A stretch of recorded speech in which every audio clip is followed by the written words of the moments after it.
when women ruled with unparalleled power as warriors, queens, mothers of nations. मिस्र की रानी Cleopatra के बारे में दोस्तों कई कहानियां चर्चित है, लेकिन उनसे भी ज्यादा भ्रम फैले हुए हैं। उन्हें ज्यादातर लोग खूबसूरती के लिए ही जानते हैं, लेकिन उनका व्यक्तित्व कहीं ज्यादा सशक्त और साहसिक था।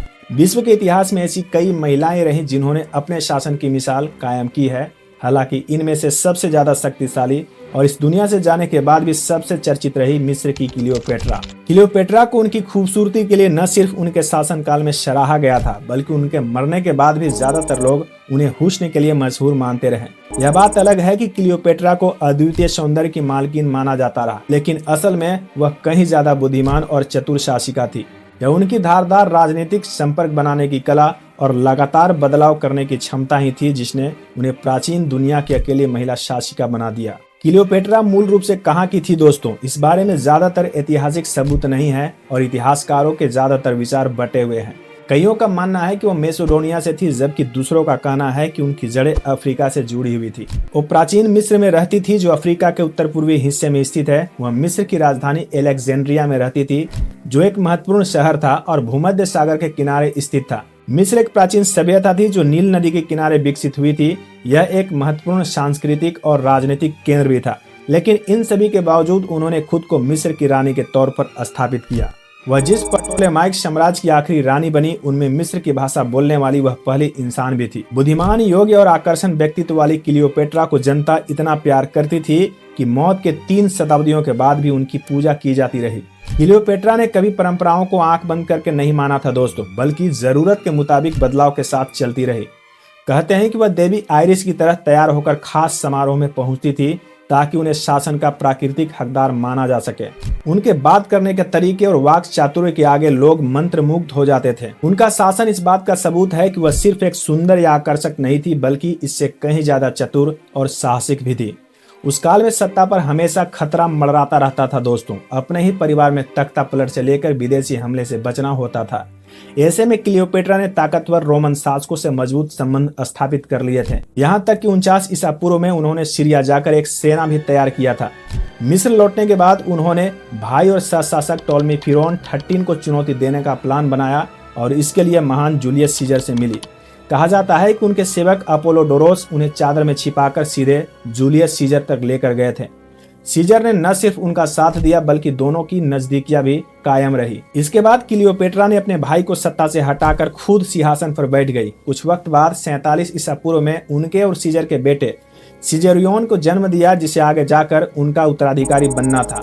44 ईसा पूर्व में सीजर की हत्या के बाद क्लियोपेट्रा ने अपने भाई बहनों के सत्ता के ख्वाब को कभी पूरा नहीं होने दिया। कहा जाता है कि उनके छोटा भाई टोलमी 14 को रहस्यमयी तरीके से गायब कर दिया गया था, जबकि उनकी छोटी बहन आर्सिनो 4 को मार्क एंटोनी के लोगों ने मौत के घाट उतार दिया था। मार्क एंटोनी के बारे में आपको बताऊं तो वह रोमन सेनापति और एक राजनेता थे, जो क्लियोपेट्रा के प्रेमी और सहयोगी भी थे। उनका जन्म 83 ईसा पूर्व में हुआ था और उनकी मृत्यु 30 ईसा पूर्व में हुई थी। मार्क एंटोनी ने रोमन साम्राज्य में एक महत्वपूर्ण भूमिका निभाई थी। वह जूलियस सीजर के सबसे करीबी सेनापतियों में से एक थे और सीजर के हत्या के बाद उन्होंने सीजर के उत्तराधिकारियों में से एक के रूप में अपनी स्थिति स्थापित की थी। उसने क्लियोपेट्रा के साथ मिलकर मिस्र पर शासन किया और एक दूसरे से शादी की। उन्होंने कई सैन्य अभियानों में भाग लिया और अपनी सैन्य शक्तियों के लिए जाने जाते थे। क्लियोपेट्रा सीजेरियन के साथ शासन संभालती रही, लेकिन जब एंटोनी को रोम के पूर्वी प्रांतों का शासक बना दिया गया तो क्लियोपेट्रा ने फौरन उससे राजनीतिक संबंध स्थापित कर लिए।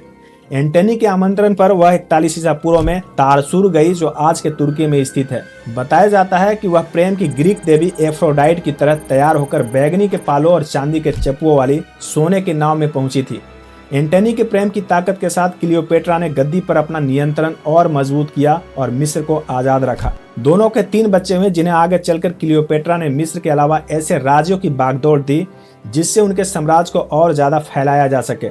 क्लियोपेट्रा की मृत्यु 30 ईसा पूर्व में हुई थी, जब मिस्र पर रोमी सेनापति ऑक्टेवियन ने विजय प्राप्त की थी। उनकी मृत्यु के बाद मिस्र रोम साम्राज्य का हिस्सा बन गया था। उनकी मृत्यु के बारे में दोस्तों कई कहानियां चर्चित है, लेकिन सबसे प्रसिद्ध कहानी यह है कि उन्होंने एक सांप के जहर से आत्महत्या कर ली थी। इस कहानी के अनुसार क्लियोपेट्रा ने अपने प्रेमी मार्क एंटोनी के साथ मिलकर ऑक्टेवियन के खिलाफ लड़ाई लड़ी, लेकिन उन्हें हार का सामना करना पड़ा। जब ऑक्टेवियन की सेना ने एलेक्जेंड्रिया पर कब्जा कर लिया तो क्लियोपेट्रा ने आत्महत्या करने का फैसला लिया। उन्होंने एक सांप को कमरे में बुलाया और उसे अपने शरीर पर रख दिया, जिससे सांप का जहर उसके शरीर में फैल गया और उसकी मृत्यु हो गई। यह कहानी प्राचीन इतिहासकारों जैसे प्लूटार्क और जोसेफस द्वारा बताई गई थी।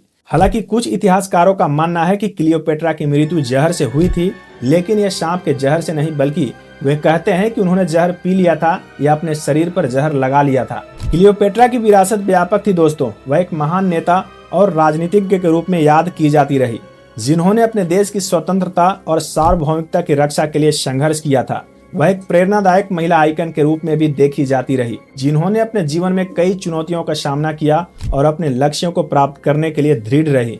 हालांकि उनकी मौत के बाद उनके शासन से ज्यादा उनकी छवि चर्चित रही।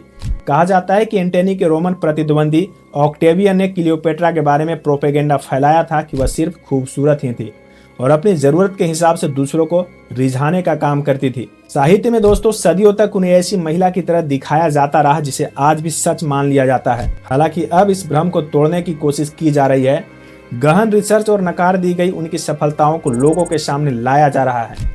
जानकारों, इतिहासकारों और मिस्र के विशेषज्ञों का मानना है कि समय आ गया है कि क्लियोपेट्रा के असली व्यक्तित्व और ताकतों को समझा जाए, क्योंकि वह न सिर्फ महिलाओं बल्कि सभी नेताओं के लिए बेशुमार सीख समेटे हुए हैं। तो दोस्तों वीडियो कैसी लगी कृपया कमेंट कीजिए और इस तरह की जानकारी भरी वीडियो देखने के लिए आप चैनल को सब्सक्राइब कर सकते हैं। मिलते हैं नई वीडियो के साथ, तब तक के लिए धन्यवाद।